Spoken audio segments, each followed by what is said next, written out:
bonjour à tous, et c'était un moment privilégié de pouvoir lire la parole de Dieu et puis la méditer et entendre ce que Dieu a à nous dire encore ce matin, après ce temps de louange, après ce temps de célébration. Il est digne d'être élevé notre Dieu. Ce matin, je vous invite à prendre la parole de Dieu dans l'Ancien Testament. Nous lirons dans le livre de 2 Rois, deuxième livre des Rois, 2 Rois. Nous lirons chapitre 22 à partir du verset 8 jusqu'au chapitre 23, verset 3. Donc 2 Rois, chapitre 22, à partir du verset 8, et nous poursuivrons la lecture jusqu'au chapitre 23, verset 3. Voilà le passage qui va nous concerner ce matin. Je repasse le bonjour de l'Église à tous nos frères et sœurs, à ceux qui sont connectés, mais aussi à ceux qui sont en présentiel et aussi ceux qui ne sont pas connectés aujourd'hui. Que le Seigneur vous accorde sa grâce, que le Seigneur vous multiplie sa paix et sa miséricorde. Et ce matin, nous sommes là, disposés pour écouter ce qu'il a à nous dire, parce que chaque jour, Dieu a quelque chose à nous dire. Donc, 2 Rois, chapitre 22, à partir du verset 8, et nous lirons jusqu'au chapitre 23, verset 3. Il s'agit ce matin de retrouver le livre. Il y a un livre qui a été perdu. Il y a un livre important, un livre sacré, le livre de Dieu, que le peuple d'Israël, à un moment donné, avait perdu. Que le peuple d'Israël ne lisait plus, que le peuple d'Israël ne connaissait plus. Et ils avaient oublié toute la valeur et toute la puissance qu'il y avait dans ce livre, le livre de Dieu, le livre de la loi. C'est comme ça qu'on l'appelait. Et ce livre a été perdu. Et le peuple est passé par des moments difficiles. Le peuple ne savait plus ce que Dieu avait dit dans ce livre. Et le peuple ne pouvait plus, justement, appliquer les consignes et les recommandations de Dieu et qui se trouvaient dans ce livre puisqu'il ne l'avait plus, puisqu'il l'avait perdu. Et à partir de cet instant-là, Israël est passé par des moments difficiles, par des moments compliqués. Ils perdaient leur guerre. Ils étaient en difficulté tout le temps. Ils ne comprenaient pas. Le livre était perdu. Et puis, un jour, à l'occasion des travaux du temple, il fallait travailler, il fallait rebâtir, il fallait refaire ce temple. Et donc, il y a eu des moments où on faisait des travaux dans ce temple de Jérusalem. Et pendant les fouilles, et pendant les travaux, il y a un secrétaire du roi qui retrouve ce livre. Il dit, j'ai trouvé un livre dans le temple. Au milieu des débris et dans les travaux, je retrouve le livre. Et il dit à un des ouvriers qui était là, lis-le-moi, lis ce livre. Et ils ont lu le livre. Et puis, ils ont pris le livre et se sont présentés devant le roi. C'était le roi Josias, l'un des plus jeunes rois d'Israël. Vous savez, Josias a été roi à 8 ans, roi d'Israël. Et donc, on vient devant lui avec le livre, son secrétaire vient avec le livre, dit, oui, les travaux avancent bien dans le temple. Et l'argent a été mis pour continuer ces travaux-là. Et puis, pendant les travaux, il y a un des ouvriers qui a retrouvé ce livre. Nous te l'apportons au roi. Le roi dit, lis-moi ce livre. Et puis, on s'est mis à lire le livre devant le roi. Et la réaction du roi a été extraordinaire. Touché en plein cœur par les paroles de ce livre.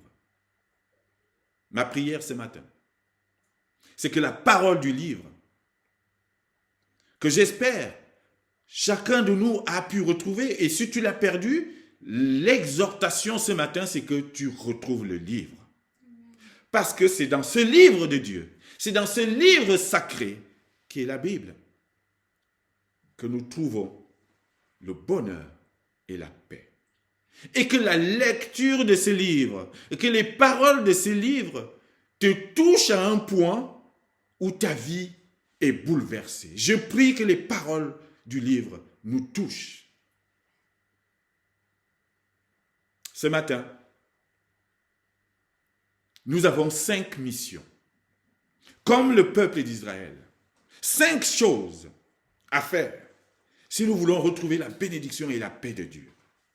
Oh, je sais que le monde d'aujourd'hui a quelque part perdu ce livre, comme le peuple d'Israël à un moment donné. Nous avons 5 choses à faire. Retrouver le livre perdu. Peut-être que quelque part tu as perdu ce livre.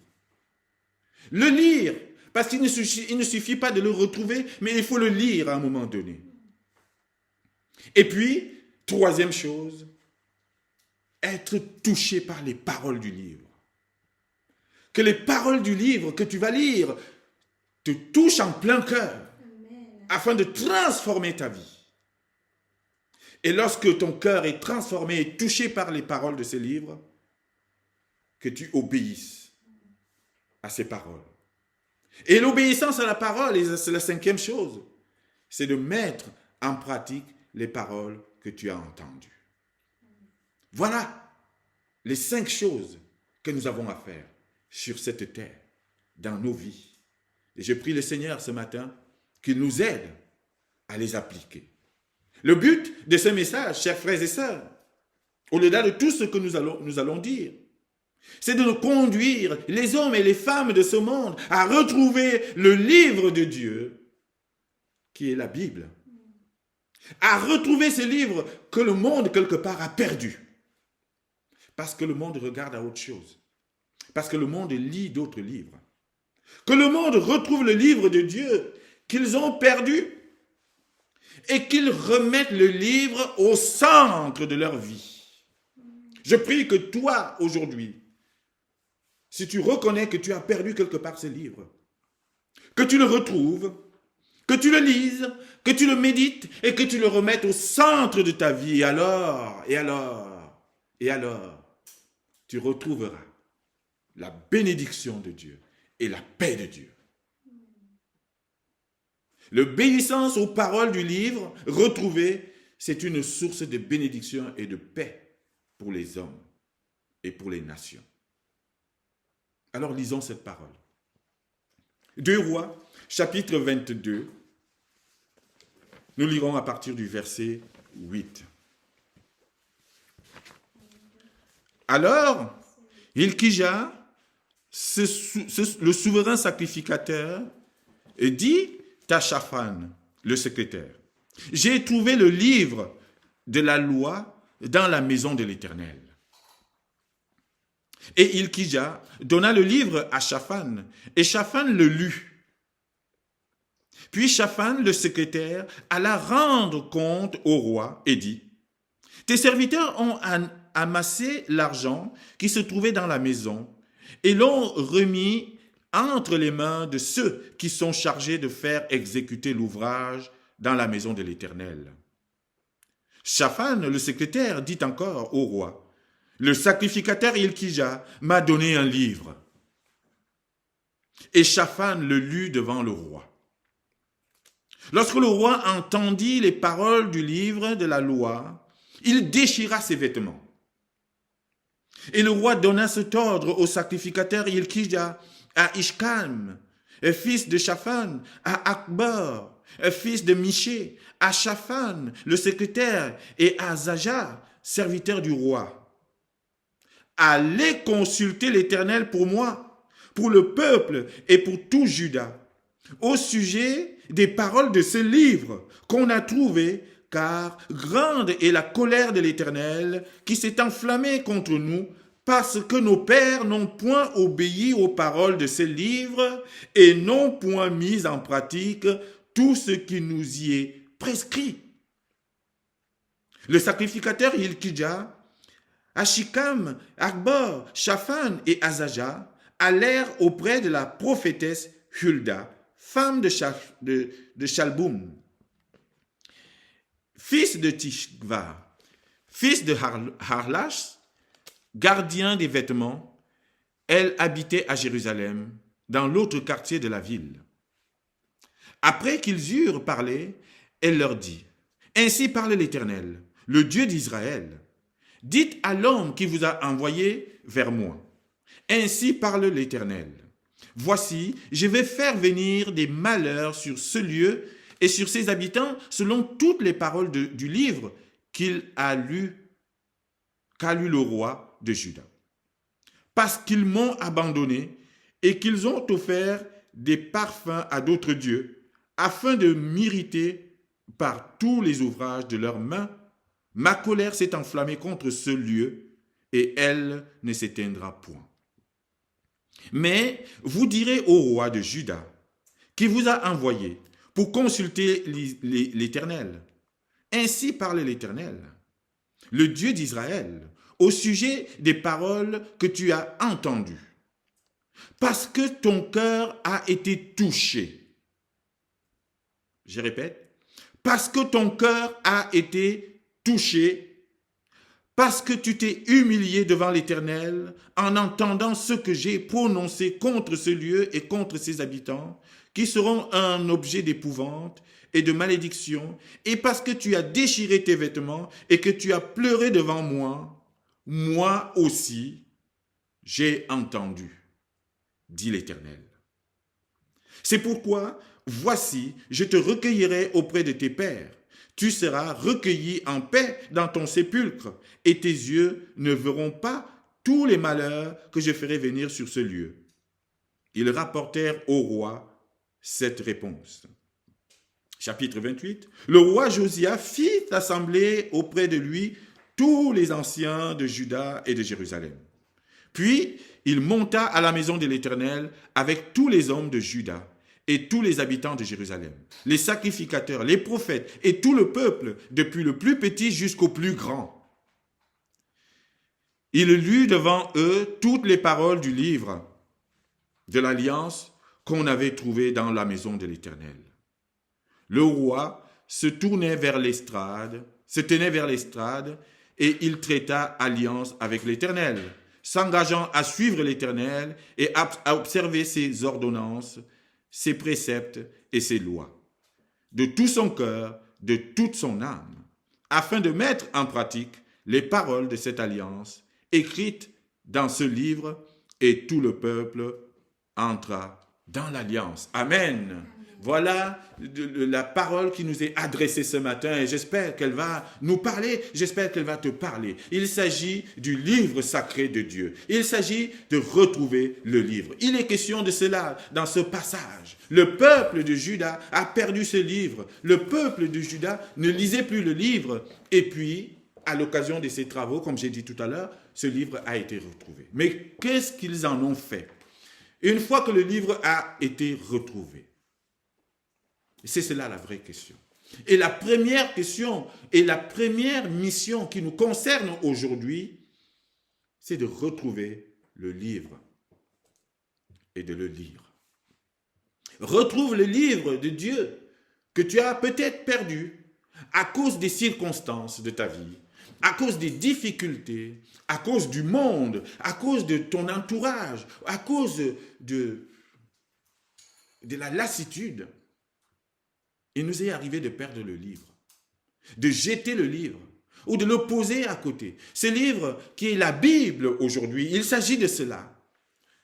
Elle était peut-être au début posée sur notre chevet de lit. Et nous en faisions notre livre de chevet et que nous lisions tous les soirs, que nous méditions tous les jours. Et puis petit à petit, à cause des histoires, à cause des circonstances, à cause des difficultés, à cause des maladies, à cause de je ne sais quelle situation, on a commencé petit à petit à le délaisser, à ne plus l'ouvrir, à ne plus le regarder, à ne plus méditer cette Bible. Et dans ces situations-là, on a comme perdu le livre. Chers frères et sœurs, je voudrais que ce matin, si quelque part quelqu'un a perdu ce livre, si quelque part quelqu'un me comprend et entend ce que je veux dire, que tout de suite, il aille retrouver sa Bible. Que tout de suite, qu'il aille rechercher ce livre. Parce que dans ce livre est contenue toute notre espérance, toute notre vie, toute notre bénédiction et toute la paix que nous avons avec Dieu. Moi, je me rappelle quand je venais en Europe, Mon père m'a fait un cadeau. Il me dit, mon fils, tu quittes la famille et tu t'en vas. Oui, alors il est de tradition de faire un cadeau à l'enfant qui part. Et moi, je n'ai pas grand-chose. Mon père n'avait pas beaucoup de moyens. Mais nous vivions bien. Et le seul cadeau que je peux t'offrir, mon fils, c'est la Bible. Et à l'aéroport, il m'a remis la Bible. Il me dit, mon fils, fais-en bon usage. Et je suis parti. Et une fois arrivé en France, à cause des difficultés, des circonstances et plein de choses, et on change de vie, on change de lieu, on change de culture, et puis petit à petit, j'ai commencé à oublier ce livre. Je ne le lisais plus, et je l'ai même perdu physiquement. Vous vous rendez compte? Chers frères et sœurs, ne perdez jamais le livre. Et à partir de cet instant, ma vie a changé, mais en mal. Je suis tombé dans des situations que je n'aurais jamais pu imaginer. Parce que j'ai perdu le livre. Jusqu'à un jour où l'esprit m'a saisi à nouveau. Il me dit, mais qu'as-tu fait? Qu'as-tu fait du livre que ton père t'a donné quand tu venais en Europe? Qu'as-tu fait de la Bible? Qu'as-tu fait de ta Bible? Et j'en ai fait un témoignage. C'était mon témoignage quand je suis revenu à Christ. J'ai intitulé ce témoignage « Qu'as-tu fait de ta Bible ?» Et le peuple de Juda ici a perdu le livre. Et à partir du moment où ils ont perdu le livre, puis il y a eu des conséquences. Nous avons besoin de retrouver le livre. Le monde aujourd'hui a besoin de retrouver le livre. Les églises aujourd'hui ont besoin de retrouver le livre. Ça veut dire de retrouver la parole de Dieu et la mettre au centre des églises. Aujourd'hui, dans les églises, on parle de tout, mais on n'ouvre plus la Bible. Et c'est grave. Les prédicateurs se lèvent aujourd'hui, ils te font une prédication d'une heure. Mais sur la philosophie, sur d'autres courants d'idées, mais jamais ils n'ouvrent la Bible. C'est grave. Le monde est en train de perdre le livre. Les églises sont en train de perdre le livre. Ma prière, c'est que notre Église remette le livre au centre. Que notre Église remette la Bible au centre, la parole. Nous avons besoin de retrouver le livre. Ça, c'est la première chose. Mais une fois qu'on a trouvé le livre, il faut le lire. Il ne s'agit pas d'aller juste récupérer la Bible qui est devenue poussiéreuse, qu'on a oubliée dans le placard aujourd'hui. C'est bien de la reprendre. Mais il faut la lire. Il faut se remettre à la méditer. Il faut se remettre à aller chercher les promesses qui sont dans ce livre que Dieu nous a laissé. Retrouver le livre et le lire, le méditer. Retrouver plaisir à la lecture de la parole de Dieu. Et c'est ce que nous essayons de faire. Et c'est ce que nous voulons faire dans notre assemblée, dans notre église, chers frères et sœurs. Redonner le goût de la parole de Dieu. Redonner le plaisir à la lecture de la parole de Dieu. Le bonheur est dans ce plaisir de la parole. C'est la première chose. La deuxième chose, c'est de dire, mais une fois que tu as lu le livre, quelle est la réaction que ce livre t'amène à avoir? Quel est l'effet de la parole du livre dans ton cœur? Est-ce que tu as lu, tu as médité, est-ce que ce livre, ces paroles t'ont touché? Oh, je prie que la parole du livre te touche et touche ton cœur. Ça me rappelle toujours, vous savez, ces deux disciples sur la route d'Emmaüs avec Jésus-Christ, ils étaient en train de parler et Jésus leur parlait des Écritures et ils ne savaient pas que c'était Jésus à leur côté. Et au moment où ils se séparent, ils se rendent compte qu'en fait, c'était Jésus-Christ. Alors ils commencent à repenser à cette marche et à tout ce qui a été dit pendant qu'ils cheminaient avec Jésus. Et ils disent, mais notre cœur ne brûlait-il pas au-dedans de nous lorsqu'il nous parlait des Écritures? Ma prière ce matin, c'est que ton cœur brûle lorsque tu entends parler de Dieu. Amen. Que ton cœur brûle à la lecture de la parole de Dieu. Quel effet la prédication a sur toi? Quel effet la parole de Dieu a sur toi? Nous devons être touchés par cette parole. Que la parole de Dieu ne nous laisse pas indifférents. Mais qu'au contraire, nous soyons touchés, sensibilisés par cette parole. afin de nous transformer. Et c'est ce qui arrive ici, à ce roi. Verset 11. Lorsqu'on lui lit le livre, voici la réaction de Josias. Lorsque le roi a entendu les paroles du livre de la loi, il déchira ses vêtements. Il déchira ses vêtements. En signe de gêne, en signe de dire, mais je suis touché en plein cœur. Et là, il vient de se rendre compte qu'en fait, dans cette parole, dans ce livre, il y avait toutes les bénédictions, toutes les consignes de Dieu, toutes les recommandations de Dieu. Et que ses pères, ses ancêtres, ceux qui sont venus avant lui, n'ont pas obéi à ses commandements. Et c'est pour cela que le malheur tombe sur Juda et sur Israël. Il vient de comprendre la source de leur malédiction. Ils n'ont pas obéi aux paroles du livre parce qu'ils l'ont perdu. Ils ne l'ont pas lu. Que la parole de Dieu te touche et transforme ton cœur afin que tu prennes conscience de son importance dans ta vie et que la bénédiction que Dieu t'a promise, oui, qu'elle soit effective dans ta vie. Que la paix avec Dieu te soit accordée à nouveau. Les effets de la parole du livre dans le cœur d'un roi, cela peut changer la vie d'une nation.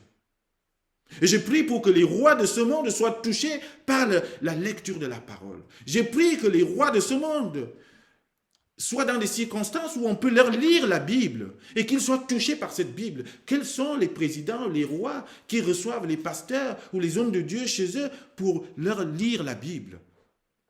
Il n'y en a pas. Et le monde ne fait que tomber parce que les rois de ce monde ne craignent pas Dieu. Ils n'entendent pas la parole. Ils ne sont pas touchés par cette parole. Le roi Josias a été touché par la parole et cela a changé le cours de Juda. Cela a changé la vie de cette nation parce que le roi a été touché. Parce que quand le roi est touché, alors cela a des répercussions sur toute la nation. Parce qu'il va donner des ordres, justement. Parce qu'il va donner des consignes maintenant. Parce qu'il va dire maintenant, lisez cette parole partout. Et il va mettre en pratique les recommandations de cette parole. Je prie que nos présidents, que nos rois aient l'occasion de lire la Bible, qu'ils aient l'occasion d'entendre les paroles de ce livre et qu'ils soient touchés en plein cœur. Et que nos cœurs brûlent en entendant la parole, qu'ils brûlent dans le bon sens, qu'ils activent, que quelque chose soit activé en nous. Telle est ma prière. Cette parole m'a touché.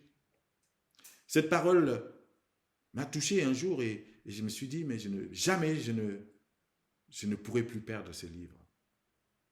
Vous savez, il y a des situations où j'espère que ça vous est arrivé, des expériences où vous lisez un verset, vous lisez la parole, vous êtes touché à un point que vous vous mettez à pleurer. Et ça, c'est ce que Dieu veut. Que sa parole te touche au point où tu pleures, que tu pleures sur ta vie et tu dis, mais mince, j'ai passé tout ce temps, je ne connaissais pas ça. Maintenant, je veux changer et je veux marcher pour Dieu. C'est ce que le roi Josias a fait. Il a déchiré ses vêtements, il a pleuré, il s'est humilié en disant pardon au Seigneur, pardon éternel, parce que nos pères n'ont pas respecté tout l'or qui est dans cette parole.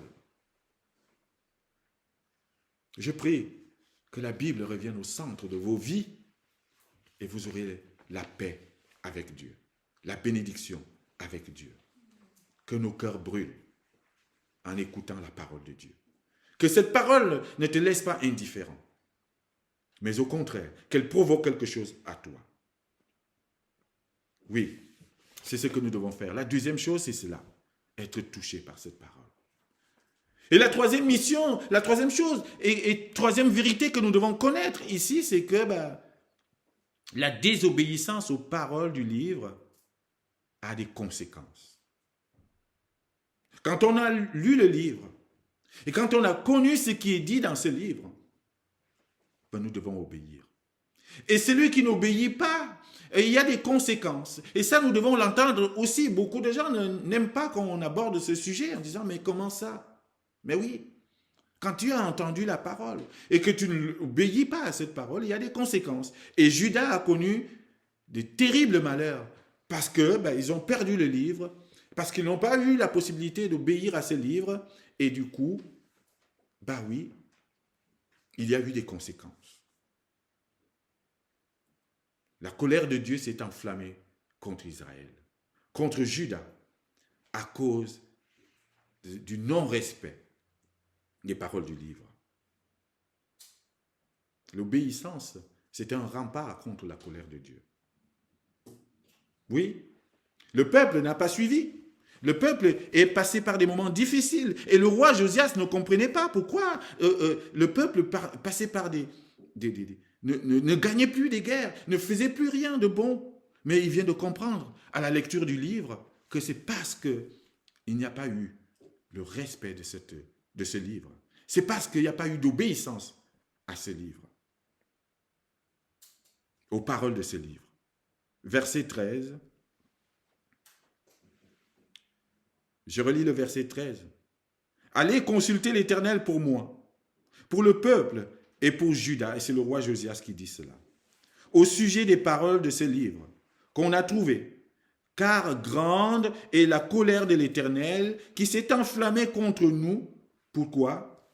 Parce que nos pères n'ont point obéi aux paroles de ce livre et n'ont point mis en pratique tout ce qui nous y est prescrit. Voilà la cause de la colère de Dieu contre son peuple. Ils n'ont pas obéi aux paroles de ce livre. Mon frère, ma sœur, il est important d'obéir à la parole du livre afin d'être préservé de la colère de Dieu. Et Dieu est patient. Il l'avertit, il envoie les prophètes, il dit des choses, mais à un moment donné, il faut obéir. Et c'est ça qu'il nous demande encore ce matin. Obéir à la parole du livre. Oui, le cœur a été touché, mais il faut obéir. Parfois, on peut être touché par une belle prédication, par de belles paroles. On peut être touché par un beau verset, mais après, c'est fini. On sort de là, il n'y a plus rien. Et on n'en fait pas quelque chose. L'obéissance. Il faut que quand on est touché, que cela se traduise par une obéissance.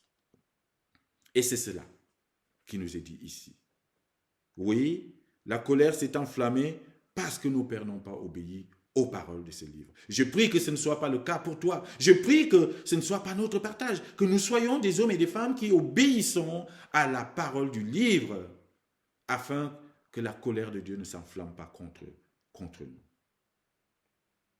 Il est patient, il est bienveillant, mais il veut qu'on obéisse. Les conséquences de la désobéissance. Et la quatrième vérité, chers frères et sœurs, c'est de dire, ok, si la désobéissance peut conduire à cette colère de Dieu, alors que faut-il faire? Il faut obéir. Pourquoi?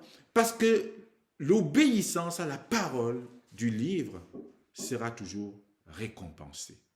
Quand on obéit à la parole de Dieu, alors soyez-en sûrs, tôt ou tard, vous serez récompensés. Parfois, vous ne le voyez pas tout de suite. Parfois, vous ne voyez pas ses effets tout de suite. Mais vous avez intérêt à obéir. Nous avons intérêt à obéir à la parole. Elle sera toujours récompensée, l'obéissance. Autant la désobéissance a des conséquences, autant l'obéissance est attachée à la récompense. Une récompense que vous ne pouvez même pas imaginer. Ici, Dieu est en train de nous montrer la récompense de cette obéissance. Le roi a été touché. Le roi a pris des engagements. Oui, je veux maintenant appliquer et obéir à la parole de Dieu. Et voici la réponse que Dieu donne à ce roi Josias. Le roi Josias, il a remis le livre au centre de la vie de Juda. Et je prie que les rois de ce monde remettent le livre, la Bible, au centre. Et voici la réponse de Dieu. Au verset 19. Voici. Parce que ton cœur a été touché, parce que tu t'es humilié devant l'Éternel, en entendant ce que j'ai prononcé contre ce lieu et contre ses habitants, qui seront un objet d'épouvante et de malédiction, et parce que tu as déchiré tes vêtements et que tu as pleuré devant moi, moi aussi j'ai entendu, dit l'Éternel. L'Éternel entend ceux qui l'entendent. L'Éternel entend ceux qui obéissent à sa parole. Voilà la récompense. Si tu obéis, mon frère, ma sœur, quel que soit ce que tu demandes à Dieu, il va entendre. Pourquoi? Parce que tu l'as entendu, lui. Parce que tu as entendu sa parole et tu as obéi. L'obéissance est récompensée. Dieu entend ceux qui l'entendent. Dieu entend ceux qui l'écoutent. Dieu entend ceux qui obéissent à sa parole. Alléluia. Josias a été récompensé. Alors il est récompensé parce que Dieu lui dit, tu vas avoir une sépulture digne de ce nom. Quand tu mourras, tu seras enterré avec tes pères, tu auras une sépulture claire et nette, parce que c'était un signe d'obéissance, de bénédiction, d'avoir une bonne sépulture, parce que tous les rois n'ont pas été enterrés avec un beau tombeau, ils ne reposaient pas au bon endroit. Ceux qui ont désobéi, ils ont fini dans la nature. Mais lui, parce qu'il a obéi, parce qu'il a été touché et qu'il a obéi, alors Dieu lui promet une récompense. Verset 20. C'est pourquoi, voici, je te recueillerai auprès de tes pères. Tu seras recueilli en paix dans ton sépulcre. Et tes yeux ne verront pas tous les malheurs que je ferai venir sur ce lieu. Ils rapportèrent au roi cette réponse. C'est la réponse de Dieu. Il t'accorde la paix. Parce que tu as obéi à sa parole. Oui, nous avons besoin d'obéir à la parole de Dieu. Et nous serons récompensés. Oui, la cinquième vérité, c'est qu'une fois qu'on a obéi, qu'on accepte de remettre le livre au centre, et qu'on a été touché par cette parole, mais il faut aller jusqu'au bout. Parce que, chers frères et sœurs, l'obéissance, ce n'est pas juste d'acquiescer et de faire la tête comme ça en disant « oui, j'ai obéi, j'ai entendu, j'ai compris ». L'obéissance, ça va jusqu'à la mise en pratique. Parce que si on ne met pas en pratique, notre obéissance reste vide et vaine. Et c'est ce que le roi Josias va faire. Il va aller jusqu'à mettre en pratique ce qu'il a dit et ce qu'il a promis et ce qu'il a entendu de la parole. Il va réunir son peuple. Il va dire, vous allez lire ce livre devant tout le peuple. Et il va commencer, et c'est la suite du chapitre 23, il va commencer à détruire tous les lieux d'idolâtrie qui existaient dans Juda pour appliquer la parole de Dieu. Parce que Dieu était en colère. Pourquoi? Parce que ce peuple s'est détourné de lui. Ils ont commencé à adorer d'autres dieux. Et donc la première chose que le roi Josias va faire, après avoir écouté cette parole, après avoir été touché, c'est de détruire ces lieux d'idolâtrie. Détruire ce qui créait ta distance avec Dieu. Et c'est comme ça que tu montres ton obéissance. Dieu a dit, mais enlevez-moi tout ça. Je suis un Dieu jaloux. Je suis votre Dieu. Et il va le faire. L'obéissance, c'est la mise en pratique de la parole du livre. Tant qu'on ne met pas en pratique, on a fait un demi-chemin. On obéit. Vous savez, c'est comme on dit, j'obéis à mes parents. Ils donnent une consigne. Oui, je vais faire. Mais il ne fait pas. Ça, on ne peut pas considérer que c'est une obéissance. L'obéissance, c'est celle qui va jusqu'à la mise en pratique. C'est cela. Une fois que le cœur a été touché, nous mettons en pratique ce que nous avons entendu. Et c'est ce que le roi Josias va faire. Il va déclencher dans tout Juda la destruction des lieux d'idolâtrie. Que le Seigneur nous aide à mettre en pratique sa parole. Alors pour finir, chers frères et sœurs, obéir aux paroles du livre, obéir à cette parole, mais au final, vous savez, c'est obéir à Jésus-Christ aujourd'hui. Pourquoi? Parce que c'est lui la parole. C'est cette parole qui s'est faite chair. C'est Jésus-Christ. Et donc quand on obéit à la parole de Dieu aujourd'hui, à la parole du livre, à l'évangile, nous obéissons à Jésus-Christ. C'est lui qui s'est fait chair. C'est lui qui est mort sur la croix pour que nous puissions retrouver cette paix avec Dieu. Alors en obéissant à la parole, nous obéissons à Christ et nous obéissons à celui qui nous a réconciliés avec le Père. Et nous avons la paix. C'est lui notre paix.